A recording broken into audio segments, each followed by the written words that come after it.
سیدہ خدیجہ رضی اللہ عنہا سے شادی کا فیصلہ۔ رسول اللہ صلی اللہ علیہ وآلہ وسلم 25 برس کے ہوئے تو اس وقت مکہ مکرمہ میں صادق اور امین کے لقب سے مشہور تھے۔ ام المومنین حضرت خدیجہ رضی اللہ عنہا کو جب رسول اللہ صلی اللہ علیہ وآلہ وسلم کے متعلق علم ہوا تو آپ رضی اللہ عنہا نے رسول اللہ صلی اللہ علیہ وآلہ وسلم کو بلایا اور دوران گفتگو کہا: آپ صلی اللہ علیہ وآلہ وسلم میرا سامان تجارت کی غرض سے لے کر ملک شام جائیں۔ میں اپنا مال لے جانے کا جو معاوضہ دوسروں کو دیتی ہوں، آپ صلی اللہ علیہ وآلہ وسلم کی امانت اور دیانت کی بدولت اس سے دگنا معاوضہ دوں گی۔ رسول اللہ صلی اللہ علیہ وآلہ وسلم نے ام المومنین حضرت خدیجہ رضی اللہ عنہا کی پیشکش قبول کر لی۔ ام المومنین حضرت خدیجہ رضی اللہ عنہا نے سامان تجارت کے ساتھ اپنے ایک خاص غلام میسرہ کو بھی آپ صلی اللہ علیہ وآلہ وسلم کے ہمراہ ملک شام روانہ کیا۔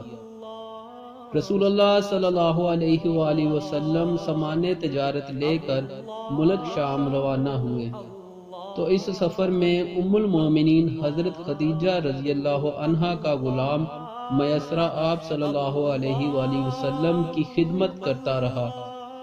جب آپ صلی اللہ علیہ وآلہ وسلم سامان تجارت لے کر ملک شام کے مشہور بازار بصرہ پہنچے تو وہاں ایک راہب نستورہ سے ملاقات ہوئی۔ نستورہ جو کہ میسرہ کو جانتا تھا، اس نے میسرہ سے دریافت کیا: یہ تمہارے ساتھ آنے والے کون ہیں؟ روایات میں آتا ہے اس وقت رسول اللہ صلی اللہ علیہ وآلہ وسلم ایک درخت کے نیچے آرام فرما رہے تھے۔ میسرہ نے بتایا: یہ محمد صلی اللہ علیہ وآلہ وسلم ہیں اور صادق و امین ان کے القابات ہیں اور ان کا تعلق قریش کی ایک شاخ بنی ہاشم سے ہے۔ نستورہ نے میسرہ کی باتیں سنی تو کہنے لگا: اس درخت کے نیچے نبی کے سوا کوئی نہیں آیا۔ مجھے یقین ہے یہ آخری نبی ہیں اور آخری نبی کی جو نشانیاں میں نے تورات اور انجیل میں پڑھی ہیں وہ سب مجھے ان میں نظر آ رہی ہیں۔ کاش میں اس وقت تک زندہ رہوں جب یہ اپنی نبوت کا اعلان کریں گے۔ میں ان کی مدد کروں گا اور اپنی تمام زندگی ان کی خدمت میں بسر کر دوں گا۔ اے میسرہ، میں تجھے نصیحت کرتا ہوں تم ان سے جدا نہ ہونا اور ان کی خدمت کرنا کیونکہ یہ آخری نبی ہیں۔ روایات میں آتا ہے کہ سفر شام کے دوران خرید و فروخت کرتے ہوئے رسول اللہ صلی اللہ علیہ وآلہ وسلم کا ایک شخص سے اختلاف پیدا ہو گیا۔ اس شخص نے کہا: اگر آپ صلی اللہ علیہ وآلہ وسلم سچے ہیں تو لات و عزیٰ کی قسم کھائیے۔ رسول اللہ صلی اللہ علیہ وآلہ وسلم نے فرمایا: میں لات و عزیٰ کی قسم ہرگز نہ کھاؤں گا اور ان سے بڑھ کر میرا کوئی دشمن نہیں ہے۔ اس نے کہا: کیا آپ صلی اللہ علیہ وآلہ وسلم کا تعلق حرم سے ہے؟ رسول اللہ صلی اللہ علیہ وآلہ وسلم نے فرمایا: ہاں، میرا تعلق حرم سے ہے۔ اس شخص نے تنہائی میں میسرہ سے کہا: یہ تمہارے ساتھ جو شخص ہیں یہ اللہ عز و جل کے رسول ہیں، اور میسرہ کو نستورہ سے بھی معلوم ہو چکا تھا۔ چنانچہ میسرہ نے رسول اللہ صلی اللہ علیہ وآلہ وسلم کی عزت و خدمت میں کوئی کسر باقی نہ چھوڑی۔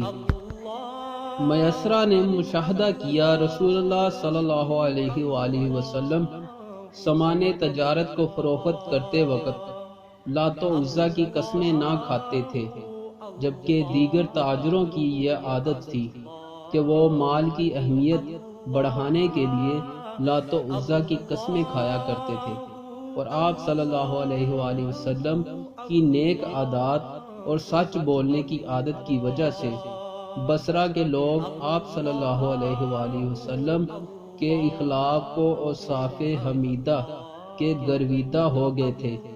آپ صلی اللہ علیہ وآلہ وسلم اگرچہ سالار قافلہ تھے، مگر قافلے کے دیگر لوگوں کے ساتھ آپ صلی اللہ علیہ وآلہ وسلم کا رویہ انتہائی نرم اور مشفیق تھا، اور وہ سب آپ صلی اللہ علیہ وآلہ وسلم کی تعریف کرتے تھے۔ رسول اللہ صلی اللہ علیہ وآلہ وسلم نے بصرہ میں سامان تجارت فروخت کیا اور مکہ مکرمہ واپس روانہ ہوئے۔ رسول اللہ صلی اللہ علیہ وآلہ وسلم مکہ مکرمہ میں داخل ہوئے تو ام المومنین حضرت خدیجہ رضی اللہ عنہا اس وقت بالا خانے میں موجود تھی۔ انہوں نے رسول اللہ صلی اللہ علیہ وآلہ وسلم کو شہر میں داخل ہوتے دیکھا، اور اس وقت ایک بادل رسول اللہ صلی اللہ علیہ وآلہ وسلم پر سایہ کیے ہوئے تھا۔ آپ رضی اللہ عنہ نے جب یہ منظر دیکھا تو طبیعت میں ایک بے چینی پیدا ہوئی۔ جب آپ رضی اللہ عنہ کا غلام میسرہ آپ رضی اللہ عنہ کے پاس آیا تو آپ رضی اللہ عنہ نے سفر میں پیش آنے والے واقعات کے متعلق دریافت کیا۔ میسرہ نے سفر میں پیش آنے والے عجیب و غریب واقعات اور راہب نستورہ کی باتوں کے متعلق بتایا۔ آپ رضی اللہ عنہ نے جب اپنے غلام میسرہ کی باتیں سنی تو آپ رضی اللہ عنہ کے دل میں رسول اللہ صلی اللہ علیہ وآلہ وسلم کی عزت و تکریم پہلے سے کہیں زیادہ بڑھ گئی۔ ام المومنین حضرت خدیجہ رضی اللہ عنہا نے جب اپنے غلام میسرہ کی باتیں سنی تو آپ رضی اللہ عنہا اپنے چچا زاد بھائی ورقہ بن نوفل کے پاس گئی، جو کہ تورات اور انجیل کے عالم تھے۔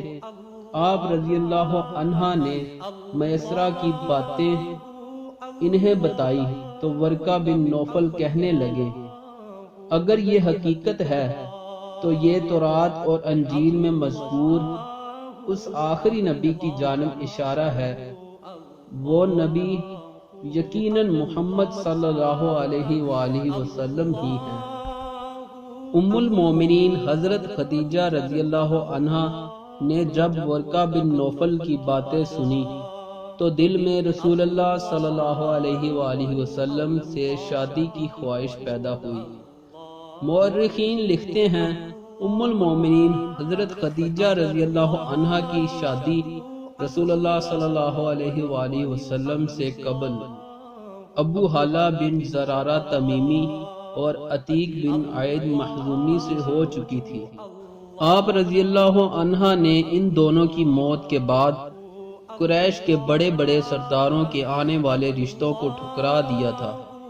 رسول اللہ صلی اللہ علیہ وآلہ وسلم اگرچہ عمر میں آپ رضی اللہ عنہ سے چھوٹے تھے، مگر رسول اللہ صلی اللہ علیہ وآلہ وسلم کی عادات و اطوار اور اخلاق نے آپ رضی اللہ عنہ کے دل میں جگہ بنا لی تھی۔ چنانچہ آپ رضی اللہ عنہ کے قلب میں رسول اللہ صلی اللہ علیہ وآلہ وسلم سے نکاح کی خواہش پیدا ہوئی۔ آپ رضی اللہ عنہ نے رسول اللہ صلی اللہ علیہ وآلہ وسلم کی پھوپھی حضرت صفیہ رضی اللہ عنہ کو بلایا، جو آپ رضی اللہ عنہ کے بھائی عوام بن خویلد کی زوجہ تھی۔ آپ رضی اللہ عنہ نے ان سے رسول اللہ صلی اللہ علیہ وآلہ وسلم کی عادات و اطوار کے متعلق دریافت کیا۔ پھر حضرت نفیسہ رضی اللہ عنہ بنت امیہ کے ذریعے رسول اللہ صلی اللہ علیہ وآلہ وسلم کو نکاح کا پیغام بھیجا۔ حضرت نفیسہ رضی اللہ عنہ بنت امیہ فرماتی ہیں، ام المومنین حضرت خدیجہ رضی اللہ عنہ صحت مند اور نیک خاتون تھی، اور اللہ عز و جل نے انہیں ام المومنین کے مرتبہ پر فائز کیا، اور یہ اعزاز انہیں اس وجہ سے بھی حاصل ہوا جو آپ رضی اللہ عنہ اس وقت قریش میں نسب کے اعتبار سے سب سے اعلیٰ، دولت مند، حسین و جمیل، پاک دامن اور راست گو تھی۔ قریش میں آپ رضی اللہ عنہ کو طاہرہ کے لقب سے پکارا جاتا تھا۔ قریش کے لوگ آپ رضی اللہ عنہ سے شادی کے خواہش مند تھے، مگر آپ رضی اللہ عنہ نے کسی کو قبول نہیں کیا۔ پھر جب رسول اللہ صلی اللہ علیہ وآلہ وسلم ان کا سامان تجارت کی غرض سے لے کر گئے اور اس سفر سے واپس لوٹے تو آپ رضی اللہ عنہ رسول اللہ صلی اللہ علیہ وآلہ وسلم کے اخلاق سے متاثر ہوئیں اور نکاح کا پیغام اپنے بڑوں کی رضامندی کے بغیر میرے ذریعے خفیہ طور پر بھیجا۔ میں نے رسول اللہ صلی اللہ علیہ وآلہ وسلم کی خدمت میں حاضر ہو کر عرض کیا، آپ صلی اللہ علیہ وآلہ وسلم شادی کر لیں۔ آپ صلی اللہ علیہ وآلہ وسلم نے فرمایا، میرے پاس کچھ نہیں ہے۔ میں نے عرض کیا، اگر آپ صلی اللہ علیہ وآلہ وسلم کو مال و دولت، عزت و شہرت، حسن و جمال کی طرف بلایا جائے تو کیا آپ صلی اللہ علیہ وآلہ وسلم اسے قبول کر لیں گے؟ آپ صلی اللہ علیہ وآلہ وسلم نے فرمایا کہ وہ کون ہیں؟ میں نے عرض کیا کہ وہ خدیجہ رضی اللہ عنہ بنت خویلد ہے۔ آپ صلی اللہ علیہ وآلہ وسلم نے انہیں میری فکر کیوں ہونے لگی جبکہ وہ دولت مند ہیں اور میں یتیم ہوں؟ میں نے عرض کیا، اس کا ذمہ میں لیتی ہوں۔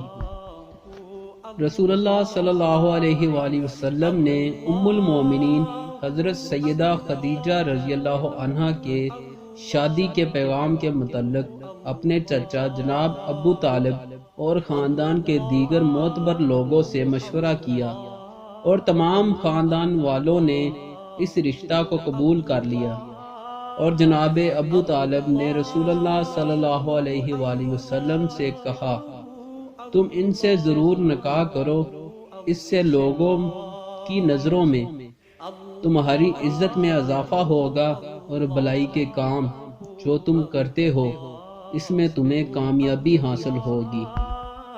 رسول اللہ صلی اللہ علیہ وآلہ وسلم نے جب خاندان والوں کی رضامندی حاصل کر لی تو آپ صلی اللہ علیہ وآلہ وسلم نے ام المومنین حضرت سیدہ خدیجہ رضی اللہ عنہ کو نکاح کی قبولیت کا پیغام بھیجا۔